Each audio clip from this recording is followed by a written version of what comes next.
Një pacient shumë i agituar, ka ardhur, ka shkatëruar gjithë orën ditë, ka shkatëruar dyert e zyrave, ka thyer xhama dhe ka krijuar një situatë kaotike në institucion. Profesionistët e shëndetit mendor përballen çdo ditë me pacientë që kanë nevojë për trajtim psikiatrik, mes tyre edhe persona që shfaqin sjellje të dhunshme.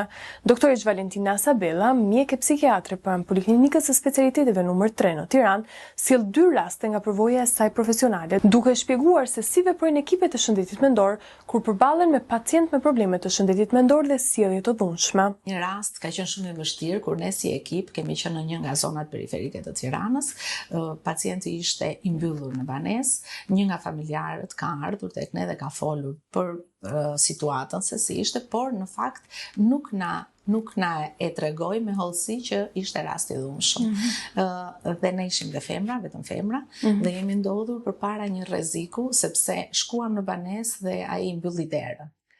Dhe ne u detyruam të ishim me pacientin, me një zotëri të moshuar dhe ne që ishim 4 femra. Ne jemi të përgatitur për situata të tilla, por dhe rasti nuk ishte i asaj kategorie që të ushtronte dhunë fizike, por ne unë ndjem sigurisht shumë të friksuar. Një pacient shumë i agituar, ka ardhur, ka shkatëruar gjithë orën ditë, ka shkatëruar dyert e zyrave, ka thyer xhama dhe ka krijuar një situatë kaotike në institucion ku dhe pacientët e tjerë janë friksuar.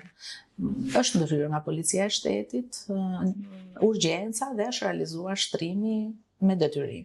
Doktoresha Sabella thekson nevojën për më shumë qendra komunitare të shëndetit mendor, duke theksuar se trajtimi nuk mund të kufizohet vetëm tek spitali e më pas kthimi në shtëpi. Do të ishte mirë që pacientin pas daljes nga spitali të ndiqej nga disa qendra rehabilitimi, që në dijenin time janë disa qendra rehabilitimi që pas daljes nga spitali mund të kalojnë një periudhë kohe aty ku të marrin trajtimin dhe të marrin mbështetje psikosociale. Pastaj në bashkëpunim me qendrat komunitare të shëndetit mendor, me profesionistët e shëndetit mendor, arrijmë që të bëjmë trajtimin afatgjatë, për arsye se sëmundjet e shëndetit, problemet e shëndetit mendor kërkojnë trajtim afatgjatë.